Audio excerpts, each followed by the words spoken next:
Good morning out there, everyone. I'm Toni Dunker, filling in for Brady Huck today on ATI Pro Media. That's powered by Advanced Trading. Good morning to you. It is Tuesday, April 15th, and we all know what April 15th is, tax day. Ugh. That's all I have to say about tax day today.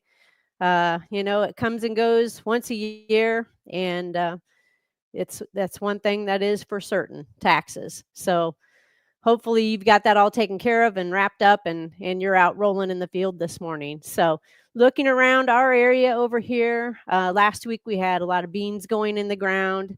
And just to let you know kind of where my area is at, I'm in western Illinois near Quincy, and that is right off of the Mississippi River, just south of where Iowa, Missouri, and Illinois meet. And we were rolling pretty good late last week on beans. There were a few beans that went in earlier, a couple of weeks ago. Not a lot, but a little bit, but really rolling pretty good starting on Thursday of last week and over the weekend. I know a lot of guys may be switching to corn to get some corn acres in this week. This morning, it's about 45 degrees and the wind's out of the north. We're going to cool off for a few days, but we were up in the 80s on Sunday. And so everything is working up really well. We had a couple of inches of rain just prior to that. And so it feels pretty good. Dirt smells good when they're out there working it up, and it is spring go time around here. So we do have a shot at some rain, and it looks like the whole Midwest actually has a shot of some rain starting over the weekend. And I know there are some areas that can use that rain. Hopefully you're getting your fields planted in time for the rain to come in and give you a little beneficial soaker there. So take your time while you're out there doing that. One little note to say, it's supposed to rain on Easter Sunday here, and I think that means 7 Sundays of rain, if I'm not mistaken. Make sure you share any comments with us, ask any questions throughout the show, and I'm going to get rolling here. So first of all, taking a look at our markets as we look at the Board of Trade down on LaSalle Street. Nearby corn just basically trading steady this morning, 485.5 on the May. December is up 4 1/4. It's kind of leading the charge on the high of the day, 466 1/4. May beans leading the charge lower. May beans at 1032 down 9 3/4. November beans 1023, that's down 5 1/2. July bean oil 46.81, that's pretty close to steady this morning. July bean meal down $4.10 at 299.30. May wheat, Chicago wheat down 4 1/4, 543 1/4. July new crop wheat down 4 at 557 3/4. Kansas City wheat, looking at the May contract, also down 4 1/2 at 550 3/4. July Kansas City wheat down 4 3/4 at 565 1/2. I wanted to throw Deese cotton in there. Cotton has been such a, not much fun to talk about at all, but we have had a few up days in Deese cotton in particular, and this morning we're up 46 at 67.40. Taking a look over at the mercantile, looking at the livestock markets, May feeder cattle up 102, 281.97. November's also up $1.50, 283.05. June fats are up 85, making a nice second day in a row of higher prices on these fats. 199.92 on the June, and the October up 80 at 195.87. June hogs, they were higher earlier. Had a fairly quiet day in the hogs yesterday, but the summer months did make another good move higher yesterday. June hogs 95.02, down 10 this morning. Switching over to the energies, May crude oil up 11, 61.64. May heating oil slightly higher, 209.76. And we've got the S&P, June S&P futures up 31 at 54.71. The Dow futures up 174 this morning at 409.10. We've got the NASDAQ also higher, 135.25 higher at 1907. And Russell Index is up 18, 1910.10. Bitcoin also higher, up 540 points at 866,330. We have June gold 280 higher at 3229.80. May silver up about 3 ticks this morning at 32.20, and the dollar index is also higher at 99.63 on the June. That's up about 238 points. We had that nice picture of Brady's mama cows walking up through the pasture there. Brady is out this morning doing a little bit of cattle work before he gets back in the office here later on today, but I'm just going to fill in for him today. So first thing I wanted to talk about was that at 8 o'clock this morning, we did have a good announcement, another corn export announcement, 110,000 metric tons of corn for delivery to Portugal in the 24-25 marketing year. Also, something else that caught my eye right as we were getting ready to go live here, Bungie Global has entered into an agreement to sell its North American dry corn and corn milling businesses to Graincraft. That's one of the largest independent flour millers in the U.S. That will include locations, Bungie facilities in Danville, Illinois, Worthington, Indiana, Crete, Nebraska, Red Oak, Iowa, Muschel, Texas, Atkinson, Kansas, and a location in Mexico as well. So I thought that was kind of an interesting note, and it's something we continue to see changes happen throughout our industry. As you all well know, we were recently purchased, Advanced Trading was by CIH, and so that beat just kind of continues right along there.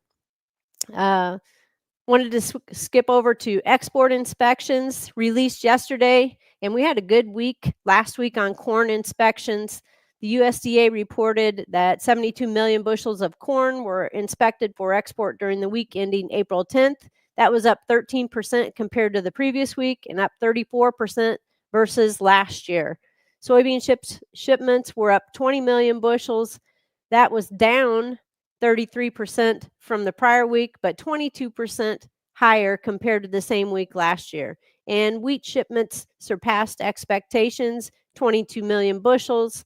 That was a whopping 80% up from the prior week, but down 2.5% from last year. Looking at the weekly crop numbers, this is the second week in a row that we've had these numbers put out. Corn planting progress this week is at 4%. That's up 2% from last week. It's down just a little bit from last year, but and also a percent lower from the 5-year average. Beans planted, and I think this number will probably really pop by this Sunday's report, but beans planted at 2%. They didn't report those last week. Last year, we were about 3% planted, and we're right on target with that 5-year average. I also wanted to look at the cotton plantings. Cotton is about 5% planted. That's up 1% from last week, but that's down about 3% from where we were at last year and the 5-year average of 8% planted. And then when we look at winter wheat conditions, we did drop 1% on the good to excellent category on winter wheat. And mostly, I think that came out of that Nebraska and Kansas area. It looks like they're needing some rain and hopefully are going to get some rain with this front that's moving through later this week.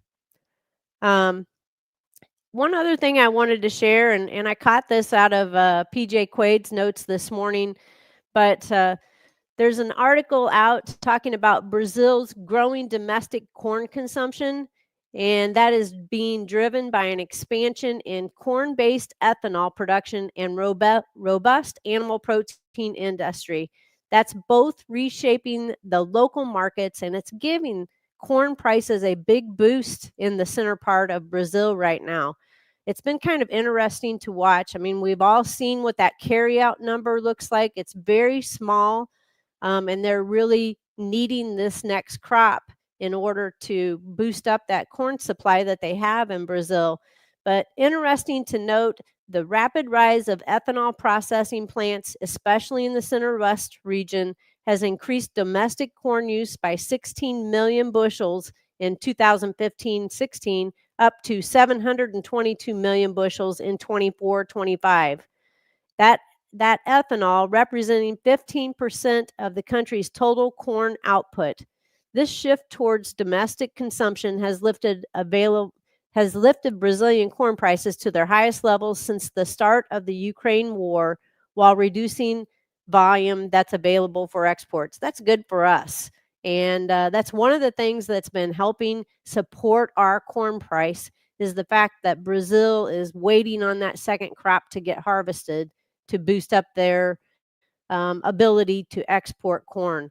And I'm sure if you've been, last week Brady did a premium content video with Dr. Cruz, and I know he'll have some more of that coming up, but it's very interesting to look and see the domestic consumption of what's going on in Brazil today.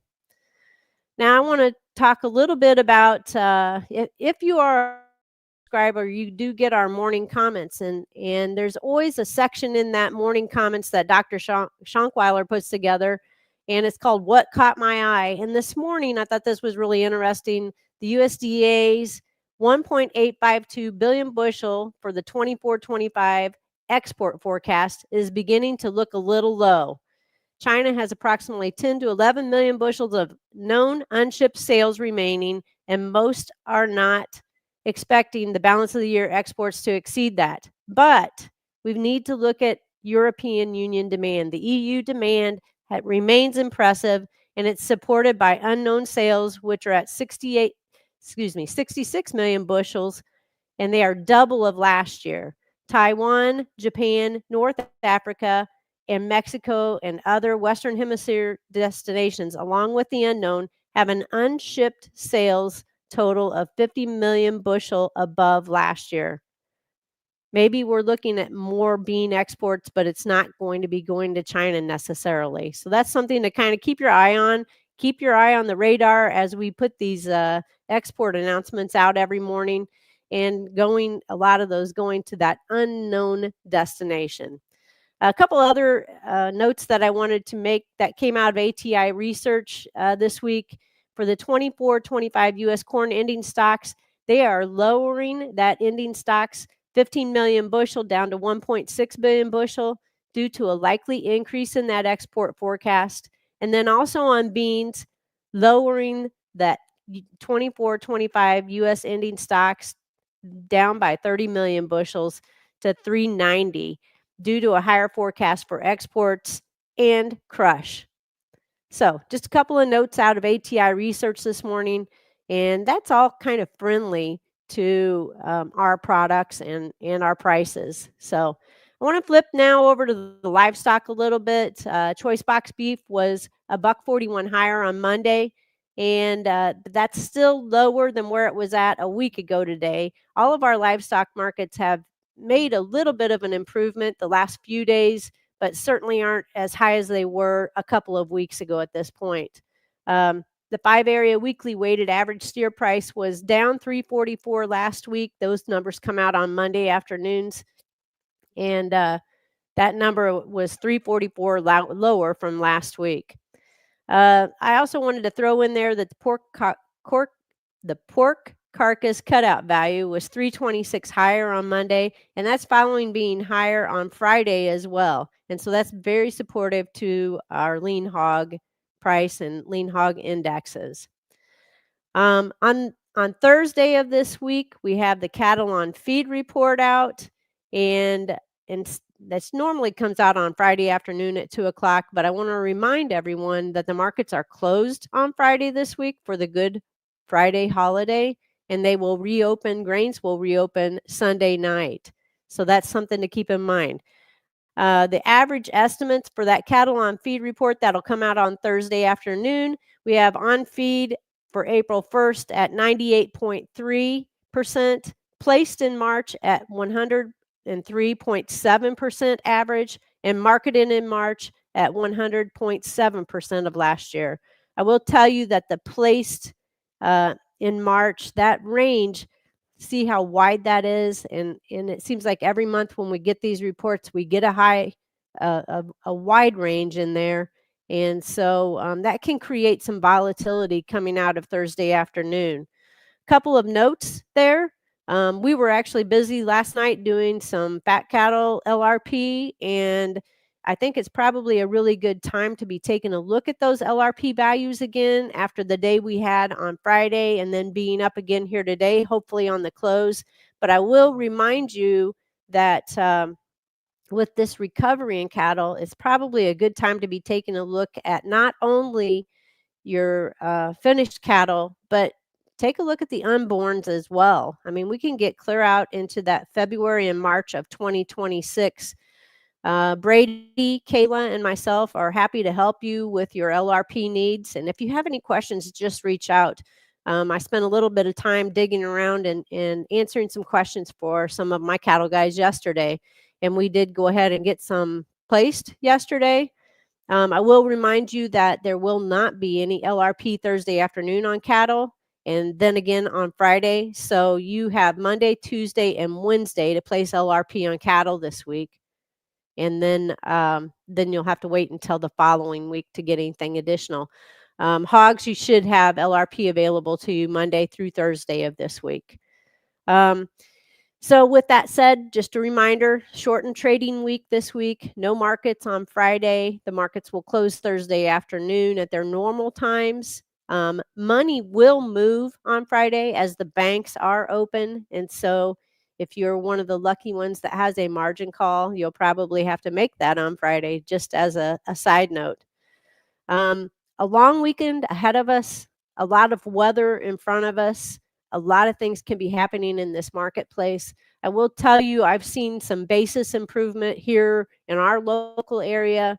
I noted this morning that our local ADM processing plant for beans went to offering free DP. And I will tell you that when they start offering free DP, and I had sent a note out yesterday afternoon that their basis levels for May delivery bumped up pretty nicely. That reflects back out to all of our country elevators just as well. And so it's a really good time for you to be taking a look at your cash markets. If you have corn or beans that you need to get moved in the next 60 to 90 days, be watching for basis pushes, be watching for basis improvements in that, especially the May timeframe right now.